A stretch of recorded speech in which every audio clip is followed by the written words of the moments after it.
Hi పిల్లలు, ఎలా ఉన్నారు అందరూ? నేను చెప్పినట్టు మీరు ఒక బుక్ మెయింటైన్ చేస్తూ డేట్ వైజ్ మీ టైం టేబుల్ అన్ని రాసుకుని మీ పర్సనాలిటీలో చేంజ్ కోసం మీకు మీరే కంట్రోల్డ్గా ఉంటూ అన్నీ మీ అంతటి మీరే చేయడానికి రెడీ అవుతున్నారా? స్కూల్స్ రీఓపెనింగ్ లోపల ఒక కొత్త ఫామ్లో, ఒక కొత్త షేప్లో, ఫిజికల్గా కాదు, ఒక కొత్త పర్సనాలిటీతో మీరు స్కూల్కి వెళ్ళాలి. ఓకే, చెప్పా కదా. ఇంకా మనం లెర్నింగ్ సెషన్ విన్నాం, చాలాసార్లు విన్నాం కదా. కొంచెం బోర్ అనిపిస్తుంది, సో ఇప్పుడు నేర్చుకుందాం. తెలుగు పద్యాలు, కథలు, అలాగే హిందీ కూడా నేను మీనింగ్ చెప్పి నేర్పిస్తాను. తప్పకుండా మీరు కూడా ఇవన్నీ బై హార్ట్ చేయండి. ఎందుకంటే ఇది పోయం బై హార్ట్ చేయడం కోసం కాదు, మీ లైఫ్లో ఏ సిచ్యుయేషన్కైనా ఎక్కడొక్కడ ఇలాంటి పోయమ్స్తో లింక్, అప్పుడు ఎలా మనం రెస్పాండ్ అవ్వాలి, ఎలా సాల్వ్ చేసుకోవాలి అన్నదానికి ఒక గైడెన్స్ వీటిల్లో ఉంది. సుమతి శతకం అని, శతకము అంటే 100 పద్యాలు అని అర్థం. శత అంటే 100. పూర్వకాలంలో కవులు 100 పద్యాలు రాస్తే దాన్ని శతకం. అది ఎవరు రాశారో, అలాగే కొంతమంది ఏంటంటే కలం పేరులాగా, కొంతమంది వాళ్ళ పేరే ఆ పోయంలో వచ్చేటట్టు పెట్టుకుంటారు, కొంతమంది వేరే పేరు వాడతారు. ఆ వాడిన దాన్ని బట్టి దానికి ఆ శతకం అని పేరు. ఓకే, ఇప్పుడు మనం నేర్చుకోబోయే పద్యం సుమతి శతకంలో ఉంది. దీనిని రాసిన వారు బద్దెన అనే కవి. ఎంత బాగా ఒక్కొక్క పోయంలోది మనకి మోరల్ ఉంటుందంటే చాలా యూస్ఫుల్ అన్నమాట. వినండి. ఎప్పటికెయ్యది ప్రస్తుతమప్పటికా మాటలాడి, యన్యుల మనముల్ నొప్పింపక తానొవ్వక తప్పించుకు తిరుగువాడు ధన్యుడు సుమతి. ఏమీ అర్థం కాలేదనుకుంటున్నారు కదా. ఇది పోయం చదవడానికి ఎక్కడెక్కడ పాజెస్ ఇవ్వాలో అలా చదివా.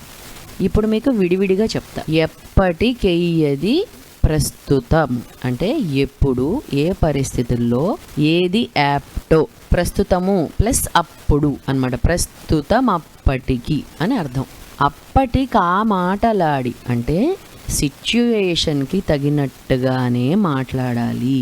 ఏమీ సంబంధం లేకుండా మనమే ఏదోటి ఇంటర్ఫీర్ అయిపోయి మాట్లాడేయడం, అక్కడ అసలు మన మాటలతో పని లేకపోయినా మన డామినేషన్ కోసం ఏదోటి చెప్పేయడం, ఇలా చెయ్యకూడదు అని చెప్తున్నారు. అన్యుల మనముల్ అంటే ఇతరుల మనసులను, నొప్పింపక అంటే హర్ట్ చేయకుండా.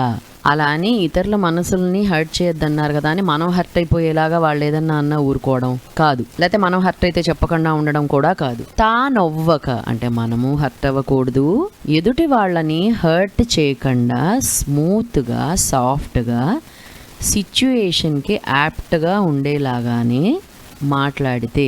అన్యుల మనముల్ నొప్పింపక తానొవ్వక తప్పించుకు తిరుగువాడు ధన్యుడు సుమతి. తప్పించుకు తిరగడం అంటే తప్పు చేసి తప్పించుకోవడం, ఎవరికి కంటపడకుండా దాక్కోవడం. మీరు అలా అర్థం చేసుకోకండి. అంటే ఎంతమందిలో ఉన్నా ఎవరిని హర్ట్ చేయకుండా, తను హర్ట్ అవ్వకుండా, సిచ్యుయేషన్కి తగ్గట్టుగా మాట్లాడి ఆ సిచ్యుయేషన్ రప్చర్ అవ్వకుండా నైస్గా హ్యాండిల్ చేయగలిసిన వాడే ధన్యుడు.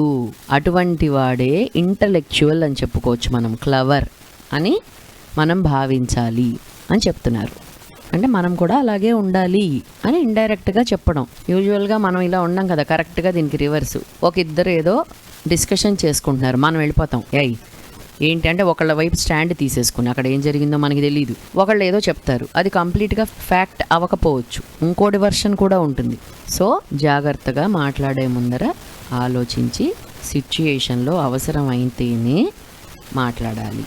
ఒకసారి మళ్ళీ ఫుల్ పోయం చదువుతాను, మీరు కూడా ప్రనౌన్స్ చేసి పద్యం కూడా నేర్చుకోండి. ఎప్పటికెయ్యది ప్రస్తుతమప్పటికా మాటలాడి, యన్యుల మనముల్ నొప్పింపక తానొవ్వక తప్పించుకు తిరుగువాడు ధన్యుడు సుమతి. ఓకే, నేర్చుకోండి. నెక్స్ట్ మీకు ఇంకో కొత్త దాంతో కలుద్దాం. Bye bye. Thank you.